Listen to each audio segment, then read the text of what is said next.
یہ سمجھتا ہوں کہ میری جو قائدین ہیں، میری پارٹی قیادت ہے، میاں محمد نواز شریف ہیں، میاں محمد شہباز شریف ہیں، رانا ثناء اللہ صاحب ہیں، وہ ان میں یہ کیپیبلٹی موجود ہے کہ ہم نے پہلے بھی پاکستان کو ان مشکل حالات سے نکالا اور پاکستان کو ٹریک پہ لے کے، اور ایک وقت ایسا آیا کہ دہشت گردی بھی ختم ہوگی اور پاکستان ایشین ٹائگر بننے کے لیے جا رہا تھا. تو ابھی یہ ریسنٹلی دہشت گردی کی لہر آئی ہے. میں یہ سمجھتا ہوں کہ افغانستان میں چونکہ امریکن ٹروپس نکلی باہر، تو وہاں پہ جو جہادی تھے یا یہاں سے جو لوگ ان کے خلاف لڑ رہے تھے وہ بے روزگار ہو گئے اور وہ پاکستان میں دوبارہ آ کے آباد ہوئے. اور کے پی کے گورنمنٹ نے کوئی ایسا اقدام نہیں کیا کہ یہ جو لوگ باہر سے آ رہے ہیں ان کو ہم نے کیسے ری سیٹل کرنا ہے، ان کے ساتھ ہم نے کیسا رویہ اختیار کرنا ہے. تو یہ پچھلے 10 سال سے چونکہ پی ٹی آئی کی گورنمنٹ تھی کے پی کے میں، تو میں یہ سمجھتا ہوں کہ یہ ان کی ذمہ داری تھی. اور مجھے شرمندگی ہو رہی ہے یہ بتاتے ہوئے کہ پشاور جیسا حساس شہر جو ہے وہاں پہ 10 سال تک پی ٹی آئی کی گورنمنٹ رہی اور دہشت گردی ایک کے حوالے سے انہوں نے اربوں روپے کا فنڈ لیا اور پشاور میں کہیں سیف سٹی یا کوئی کیمروں کا نام نہیں ہے. تو یہ تو دہشت گردی کو ختم کرنے کے لیے اور دہشت گردی کا ناسور مٹانے کے لیے یہ تو سنجیدہ ہی نہیں تھے. تو یہ جو حالیہ جو لہر آئی ہے دہشت گردی کی، وزیر اعظم صاحب آپ نے دیکھا فوراً 2-3 گھنٹوں میں وہاں پہ پہنچ گئے، آرمی چیف جو تھے وہ وہاں پہ پہنچ گئے. تو پہلے بھی ملک کو اس ناسور سے ہم نے نکالا، ہماری تاریخ گواہ ہے. اور انشاءاللہ یہ جو معاملات ابھی چل رہے ہیں آپ بالکل بے فکر رہیں اور اطمینان رکھیں. ہمارے سیکیورٹی ایجنسیز، ہمارے سیکیورٹی ادارے ہیں وہ پورے مضبوط ہیں، عوام ان کے ساتھ ہیں اور ہم یہ طاقت رکھتے ہیں کہ ہم یہ چند مٹھی بھر یہ خارجی جو ناسور اور یہ جو غلیظ سور میں ان کو بولوں گا یہ جو لوگ ہیں انشاءاللہ ان کو ہم باہر کریں گے. اور مسجد میں سمجھتا ہوں بینگ اے مسلم میں یہ سمجھتا ہوں کہ مسجد میں ایک ایمان کی رتی اگر آپ کے دل میں ہے تو وہ بندہ بھی اس طرح کی حرکت نہیں کرے گا. مسجدوں میں ایسا کام نہیں ہوتا. میری نظر میں، میری پارٹی کی نظر میں یہ ہمارا ہمسایہ ملک انڈیا ہے جو اس کا اس میں ایک بہت بڑا، اور افغانستان اور بہت بڑا ایک انشاءاللہ اس میں ہاتھ، اور انشاءاللہ ہم یہ ہاتھ انشاءاللہ توڑیں گے. اور جیسے سابقہ ہم نے دہشت گردی کو کے پی کے سے کراچی سے ختم کیا یہ بھی انشاءاللہ دوبارہ ختم ہوگا. میں ان کی بات کر میں اس کا جواب ضرور دوں گا اس لیے کہ میری بات سنو، ان کی بات بڑی ویلڈ ہے. میں آپ کو اسی بات پہ لے کے آتا ہوں جو دہشت گردی جن کو میڈیا پر آ کر جو بیان دیتے ہیں میں یہ آپ کو یہ جن لوگوں کو یہ کریڈٹ دینا چاہ رہے ہیں میں آپ کو ان کی بات چرا دکھا دوں. اصل بات یہ ہے کہ جو یہ کہہ رہے ہیں کہ انہوں نے یہ دہشت گردی کی جو جنگ اس کو ختم کیا، دہشتوں کو ختم کیا، دہشت گردی میں تو مزید پروان چڑھایا. ہمارے ملک کے اندر جو ڈرون حملے ہوئے ہیں آپ کاؤنٹنگ کریں. میاں نواز شریف صاحب کے دور حکومت میں کتنے ڈرون ہوئے، زرداری صاحب کے دور حکومت میں کتنے ڈرون ہوئے، یہ آپ ذرا کاؤنٹ کریں. اور اس کے بعد جب عمران خان وزیر اعظم پاکستان تحریک انصاف کی گورنمنٹ مجھے بتا دیں کتنے ڈرون حملے ہوئے، یہ آپ ذرا کاؤنٹ کر لیں. عمران خان کی تحریک انصاف کی گورنمنٹ میں مجھے ایک ڈرون دکھا دیں. 2 مرتبہ انڈیا کے جہاز گرائے اور ان کو بتایا کہ ہم کیا کچھ کر سکتے ہیں. اور یہ عمران خان ہی کے بعد شخص تھا پاکستان کے اندر جس نے بار بار یہ کہا کہ یہ جنگ ہماری جنگ نہیں، جس نے عملی طور پہ یہ لوگ کہتے رہے سیاسی بیان دیتے رہے، لیکن عمران خان نے حقیقت میں وہ بات کر کے دکھائی کہ یہ جنگ ہماری جنگ نہیں، یہ جنگ امریکہ کی ہے. وہ امریکہ براہ راست لڑے، فوجی اڈے مانگے نہیں میں نہیں دوں گا، ہوائی اڈے راستہ مانگے میں نے انکار کر دیا. یہی تو وجہ تھی. شریف صاحب کہتے ہیں کہ 470 ارب ڈالر آپ یہی گورنمنٹ کو دیے گئے، یہ میں یہی بتاتا ہوں. ان کی دور میں کوئی ڈرون نہیں ہوا. یہ اس بات کا منہ بولتا ثبوت ہے کہ دہشت گردی کو کس نے ختم کیا. نواز شریف نے ختم نہیں کیا، زرداری نے ختم نہیں کیا. یہی تو میں بتا رہا ہوں آپ کو. آپ ریکارڈ چیک کریں پچھلا. اور اس کے بعد بتاؤں میں عمران خان نے کیا وہ کیا کرنا چاہ رہے تھے. اس نے کیا کہ وہ رحمت اللہ عالمین اتھارٹی کا قیام، اس سے کیا ہونا تھا رحمت اللہ عالمین اتھارٹی کا قیام کہ حضرت محمد صلی اللہ علیہ وسلم کی جو زندگی ہے اس کے مطابق ہماری زندگیوں کو ہم اس کو مطابق زندگی کو ڈال لیں، بنا لیں، اپنا لیں. اس کے بعد ختم النبوت کی بات جب اقوام متحدہ میں بات ہوئی تو انہوں نے بتایا پوری دنیا کو یہ بات موضوع میں صرف بتا رہا ہوں یہ دہشت گردی ختم کرنے کے لیے یہ ساری چیزیں بنائی ہیں. اسلام یہ ٹھیک ہے انہوں نے یہ ساری چیزیں کی ہیں, ہاں جی, پر مطلب یہ ہے کہ ہم اس میں کامیاب کس حد تک رہے. ہاں ان کے دور میں ابھی تک دہشت گردی نہیں یہ اب تک جو دیکھو گورنمنٹ کس کی ہے. میں یہ کہتا ہوں کہ میں تحریک انصاف کی گورنمنٹ کے اندر میں بتاتا ہوں کہ ڈون ہم نے بتائیں کتنا میں ہے, مجھے آپ بتا دیں. میں ڈاکٹر صاحب بات میرا کہنے کا مطلب ان کے یہ دہشت گردی تحریک انصاف کی گورنمنٹ میں نہیں ہوئی, انہوں نے تو روک دی, یہ بعد میں یہ پہلے ہوئی ہے. نہیں ایسا نہیں ہے میرے آپ حامد صاحب آپ بڑے محترم ہیں میرے لیے. جو دہشت گردی تھی وہ 2013 سے لے کے 2018 کے درمیان جب ہماری ابتدائی سال تھے گورنمنٹ کے تب تھی. میں یہ سمجھتا ہوں ہمیں یہ ورثے میں ملی تھی. آپ جو ڈرون حملوں کی بات کر رہے ہیں یہ بھی ہمیں ورثے میں ملے تھے. یہ عمران خان کو نہیں ملا, عمران خان کو یہ جو میرا ملک ہے, میرے پاکستانی مر رہے ہیں, بے گناہ مر رہے ہیں, کیوں مارنے دوں؟ نہیں میں فوجی اڈے کبھی بھی سر یہ اتھینٹک بات ہے, یہ اپنی طرف سے انہوں نے بیان دیا ہے, یہ آن دی ریکارڈ چیزیں ہیں. امریکن گورنمنٹ نے اس کو ڈینائی کیا, انہوں نے کہا جی ہم نے کبھی فوجی اڈے مانگے ہی نہیں آپ سے. یہ کیسے کرتے تھے, خود ہی کہتے ہیں کیسے کرتے تھے. آپ مشرف تو قبر سے اٹھ کر جواب دینے کو رہے, آپ اس وقت میں سر یہ میں اپنے بھائی سے, جیسے بھائی میرے بھائی ہیں چھوٹے, میں یہ کہتا ہوں کہ مجھے صرف یہ بتا دیں کہ عمران خان کی گورنمنٹ کتنے ڈاؤن ہوئے ہیں سر. یا پھر میں بتاتا ہوں کہ زرداری کے دور میں لاگو بات ان سے امریکہ سے ہمارا اگریمنٹ تھا تو ڈاؤن ہوئے ہیں نا. دیکھیں دیکھنا پاکستان میں مارا گیا. سوال یہ کیا تھا کہ یہ جو دہشت گردی کا نسور ہے اس پہ ہم نے کیا کیا اور ہماری جو موجودہ وہ دہشت اسی طرح پھیلی ہے اور کے پی کے میں کیا. جب بے گناہ لوگوں کو آپ ماریں گے تو کیا کریں گے پھر؟ دیکھیں بات یہ ہے دہشت گرد کہاں کے معصوم ہیں, آپ کیا بات نہیں آپ میں مغالط اس کو نہ لیں. جب ڈرون حملے کے ذریعے بے گناہ لوگوں کو ماریں گے, جو لوگ سے بے گناہ لوگوں کو مارا گیا, کی جو گورنمنٹ تھی بے گناہ لوگوں کو, آپ دونوں اس بات پہ میری بات بے گناہ لوگوں کو مارا گیا وہاں پہ.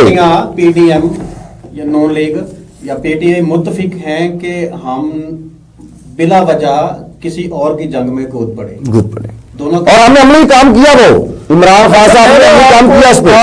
آپ کو نا فیکٹ پہ بتاتا ہوں کہ یہ کیا ہوا یہ کہ نہ تو ہماری سیکیورٹی ایجنسیز راضی تھیں جی ان کے ساتھ, اور بینگ پاکستانی اور مسلمان, میں بھی اس پہ راضی نہیں کہ ایک 0% ٹالرنس بھی دکھایا جائے دہشت گردی کے معاملات میں.